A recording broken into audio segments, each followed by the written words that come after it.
जय श्री राधे राधे राधे। प्रिय साथियों, प्रिय बंधुओं, आज किसी ने प्रश्न पूछा है कि बताइए जी, भगवान श्री कृष्ण जी की 16,000 जो पत्नियां थीं, उनका पूर्व जन्म क्या था, कैसे, पूरी जानकारी दीजिए। तो साथियों, आपके प्रश्न का उत्तर देने के लिए मैं जा रहा हूं प्रमाण से, क्योंकि ये दिव्य ग्रंथ कॉपी कोड हमारा भागवत कॉपी 4 का पेज नंबर फरवरी 6 से दे जा रहा हूँ साथियों। अगर आप हमारे चैनल पर नए हैं, सब्सक्राइब नहीं किया है तो कर लीजिए। चलते साथियों आपके प्रश्न का उत्तर देने के लिए।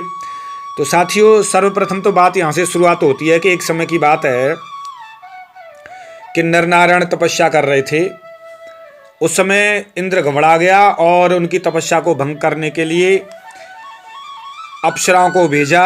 वो 16,000 थीं और अप्सराओं को भेजा तो अप्सरा मोहित करने लगीं, और वो मोहित नहीं हुए तो वो डर गईं, कहीं ये ऋषि मुनि सिद्ध हैं, कहीं साप ना दे दें, भस्म ना कर दें।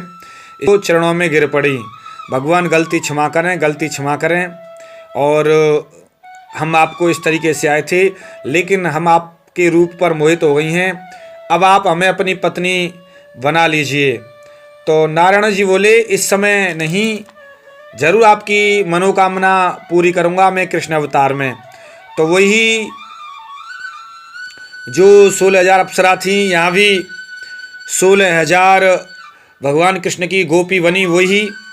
और आगे के क्रम में यहाँ से आता है बात, दूसरा जो प्रसंग है कि एक समय की बात है, 100 स्त्रियाँ मौका पाकर श्री राम जी के पास में आईं, और कुछ भक्त थे जो कीर्तन करने के लिए चले गए और राम जी अकेले रह गए और शयन करने लगे, सो रहे थे। आईं तो राम जी बोले, आप कैसे आई हैं यहाँ? उन्होंने कहा, आप हमारे स्वामी बन जाइए। तो राम जी बोले, इस समय मैं एक पत्नी व्रतधारी हूँ, इस समय तो किसी भी तरीके से मैं अपनी प्रतिज्ञा भंग नहीं कर सकता, लेकिन संत महापुरुषों ने पहले एक मुझे वरदान दिया है। क्या है सुनो। बहुत समय पहले मैंने यज्ञ में सीता की 100 मूर्तियाँ दान में दी थीं। उन्हीं के फल से द्वापर में मैं कृष्ण होकर तुम्हारा मनोरथ पूर्ण करूँगा, और तुम सब उस समय अनेक राजाओं की पुत्रियाँ होकर जन्म लोगी, और उस समय तुमको भौमासुर चुरा ले जाएगा। तब मैं वहाँ पहुँचकर भौमासुर का वध करूँगा और आप सबसे द्वारकापुरी में विवाह करूँगा। एक ये प्रसंग है। दूसरा ये प्रसंग है। तीसरा प्रसंग ये है कि जिस समय श्री राम जी वन में विचरण कर रहे थे, एक समय शिकार करते हुए, तो उस समय वहाँ पर एक शिला लगी हुई थी गुफा पर। उस शिला को राम जी ने उठाकर देखा तो उसके अंदर 4 स्त्रियां तपस्या कर रही थीं। उनकी दशा बहुत ही जीर्ण छीर्ण हो गई थी। राम जी बोले, आप कैसे तपस्या कर रही हो?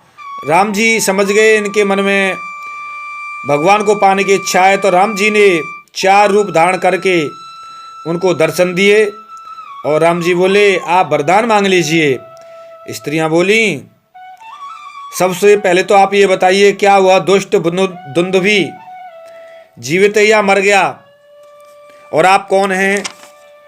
तो राम जी बोले, मैं सूर्यवंशी 7 द्वीपों का अधिपति एक राजा हूँ, मेरा नाम राम है। इस समय एक ही रूप को मैं 4 भागों में विभक्त करके आपके सम्मुख खड़ा हुआ हूँ, और मैंने अपने हाथ से आपका स्पर्श किया है, इसलिए आपको दिव्य और सुंदरी बना दिया है। दूसरी बात आपने पूछी थी, दुंदुभी मर गया या जीवित है। दुंदुभी राक्षस को बाली ने मार डाला और मैंने बाली का वध कर दिया। मैंने तुम्हें सब बता दिया, आप ये बताओ तुम कौन हो? तुमने दुंदुभी के बारे में क्यों पूछा?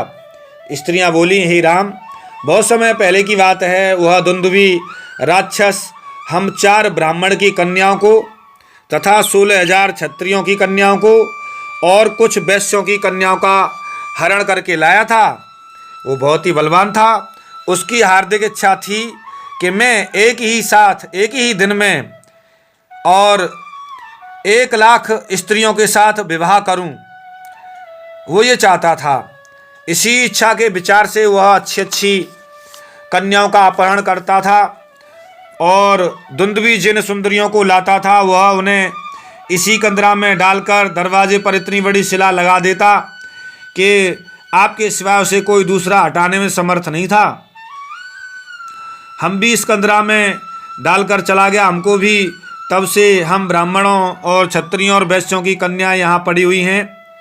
वायु तथा वृक्षों की पत्तियाँ खाकर हम गुजारा कर रही हैं और आपकी तपस्या कर रही हैं। भगवान आपकी तपस्या में लीन रहती हैं। श्री विष्णु भगवान के चरणों में हमने अपने मन को लगा दिया है। भगवान राम जी बोले, जिन विष्णु के चरणों में तुमने अपने मन को लगा दिया है वह मैं ही तो हूँ। स्त्रियाँ बोली, अगर आप सच कह रहे हैं तो अपना विष्णु रूप दिखाओ। राम जी ने अपने चारों रूपों को समेट लिया और विष्णु रूप के प्रत्यक्ष दर्शन दिए सबको, और वो दर्शन करके बड़ी दिव्य हो गई। और राम जी बोले, वर मांगो। स्त्रियां बोली, आप हमारे साथ गंधर्व विवाह करके हमारे पति बनिए, यही वरदान दीजिए भगवान। राम जी बोले, इस समय तो मैं एक पत्नी व्रतधारी हूँ। द्वापर युग के अंत में कृष्ण रूप से तुम सबके साथ मैं विहार करूँगा, आपका मनोरथ पूर्ण करूँगा। और आप जो 4 ब्राह्मणियाँ हैं, आपका नाम एक मित्रवृंदा होगी, दूसरी नग्नजिति, तीसरी भद्रा, चौथी लक्ष्मणा। ये मित्रवृंदा, भद्रा, नग्नजिति, लक्ष्मणा, ये 4 तुम्हारे नाम होंगे और चारों को मैं अपनी पत्नी रूप में अपनाऊंगा। अब तो आपकी तपस्या पूरी हुई, आपको वरदान दे दिए, इस प्रकार तुम्हारे नाम पड़ेंगे, सबका विवाह मेरे साथ होगा। राम जी उन 4 कन्याओं के साथ आगे चले। 1 योजन की दूरी पर गंडकी नदी के किनारे एक झाड़ी में क्या दिव्य महल रही होगी। 16,000 कन्याएं जो देखा वहाँ तपस्या कर रही थीं, आँख मूंद कर भगवान की तपस्या में लीन थीं और शरीर जीर्ण शीर्ण हो चुका था। राम जी ने जाकर उनसे बताया कि आप जिसकी तपस्या कर रही हो मैं आपके सामने हूँ। तो पूरा उन्होंने आंखें खुली और पूरा वृतांत बताया, ऐसे ऐसे। उन्होंने, अच्छा राम जी हैं।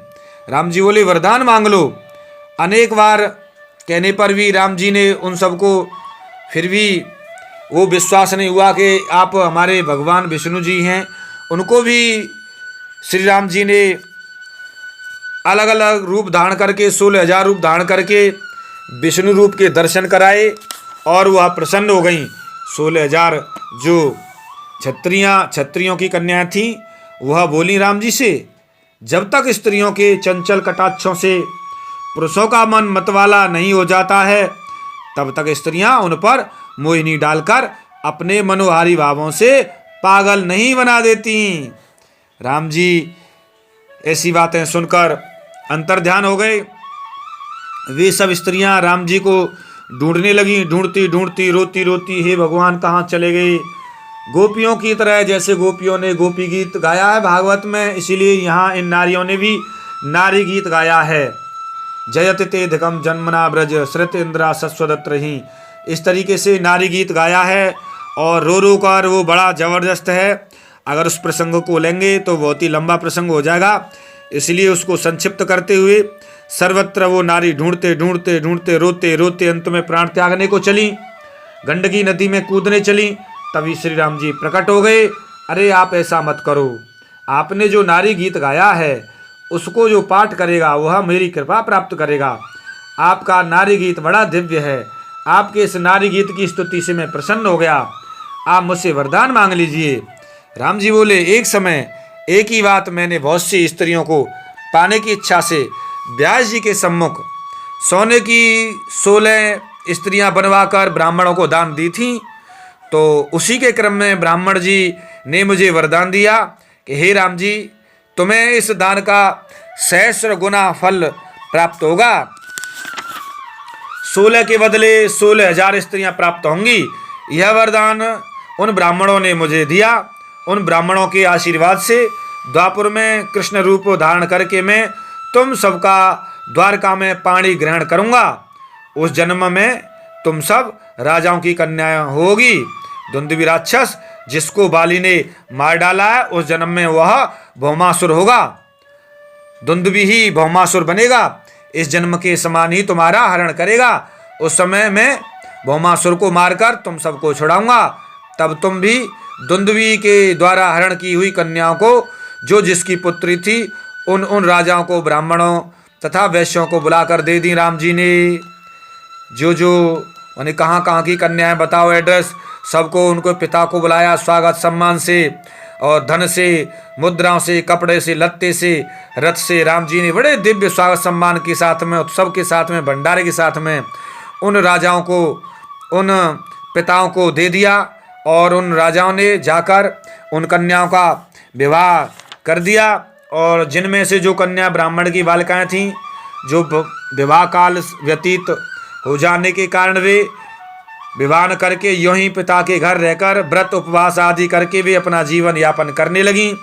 कुछ उम्र हो गई थी, इस कारण से नहीं किया। कुछ पूरे जीवन ही भगवान का भजन करने के लिए भगवान से विवाह करेंगी। इस व्रत लेकर पूरे जीवन आजीवन अविवाहित रहीं, अनमैरिड रहीं और पूरे जीवन भर व्रत रहीं पिताजी के घर ही रहकर, क्योंकि उनको यह विश्वास हो गया था कि दूसरे जन्म में स्वयं श्री कृष्ण जी हमारे पति बनेंगे। इस तरीके से साथियों, आपके प्रश्न का उत्तर दिया।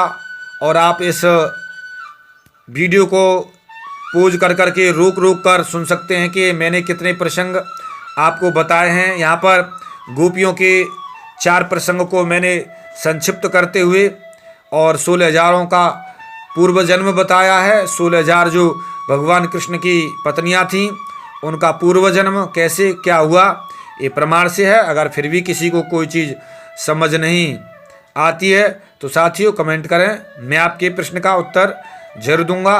क्योंकि साथियों, हम बिना प्रमाण के कोई बात नहीं कहते, प्रमाण से बात कहना ही हमारे चैनल की पहचान है।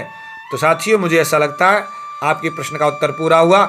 मिलता हूँ किसी एक विशेष गहरे रहस्य के साथ में, तब तक के लिए जय श्री राधे राधे राधे, जय श्री राधे राधे राधे।